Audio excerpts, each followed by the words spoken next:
Welcome to AppMaker University, where we believe you can build apps. In this video, we're going to show you how to do a few different kinds of totaling while you're using your Drive tables. So what we have here is we have an inventory of some cars, and we've got the wholesale price and the retail price.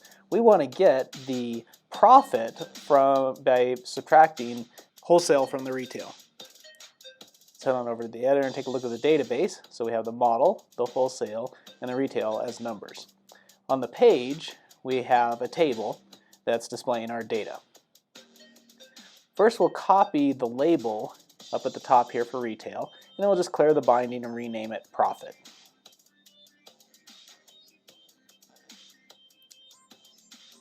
Okay, and now let's just copy this input field here, and we'll paste it. And that sets it up in the right alignment. And we're going to change this one to we'll click the More Options. You can see we already have the retail.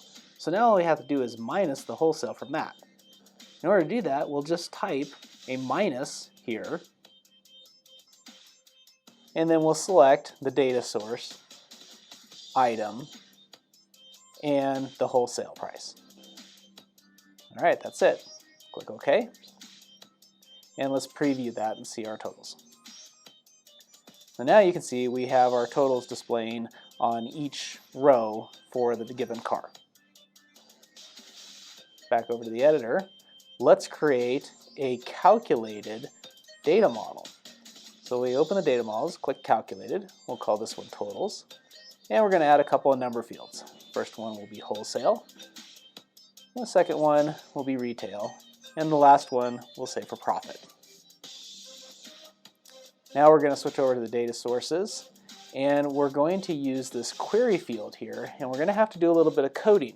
So we'll type in for the calculated totals. First we have to calculate the totals, and then we can add them to this data source to use them in our application. So we'll just create a variable here for totals.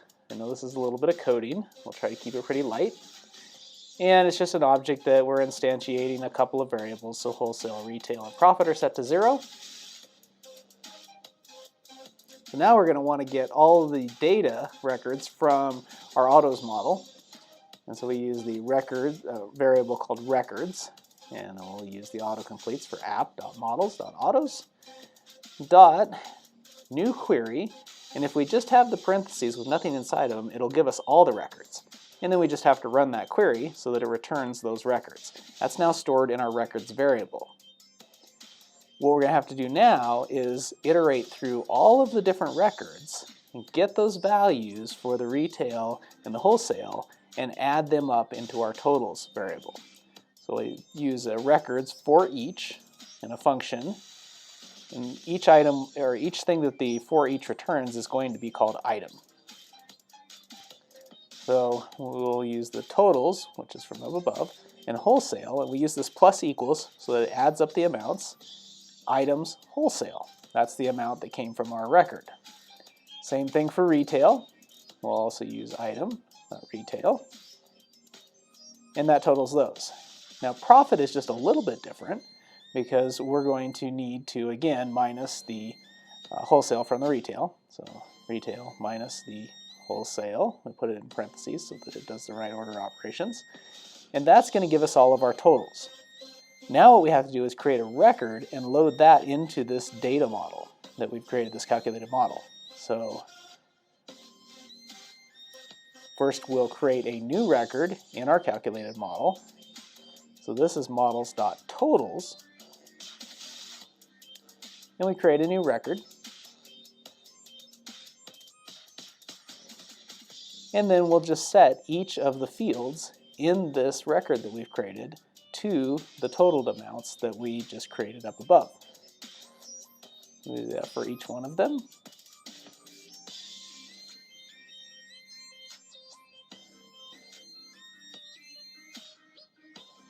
And then we have to return this as an array. Now it's only going to be one record in the array, and so we just surround it in some brackets. Alright, that's all the coding we need to do. So let's go back over to the UI and we'll get that loaded up. open up the widgets panel and drag out a new table. Now you could also drag out a panel and create these different fields individually, but this will make it easier to demonstrate. We're going to set the data source as totals, and then we'll just click next. We don't want to be able to edit these. And we can just cancel out the sortable because there won't be anything to sort. And we'll click finish. And let's size this table a little bit, and we'll just set it up above the total so it's easier for you to see on the page here while we go through the example. We're going to want to set the name of this to something that we're going to recognize easily. So we'll call it totals table. And then in order to get it to update each time we change a value in our main table, we're going to need to set an onChange handler. So click on the text box that's going to have the data for wholesale and scroll down to the onValueChange handler, and we'll click create custom action, and we're going to have to go get the totals panel. So we start by typing widget, which is where we're at now. We type root, that gets us to the base of the page. We're going to type descendants, that's going to give us all of the items on the page, and then we can find our totals table, and then we can then do a data source, so that gets us the data source that it's using, and then we'll just load it. Don't forget to add the brackets, or the parentheses, and then just go ahead and copy that, and then click on retail, the text box for that, and then just paste it in there, because it's the same action either way. All right, let's click on preview. And now you can see that our totals have loaded up at the top of the page. And if we change some of the values here, you can see that those change over in the row, and the table up above for the totals is also updated.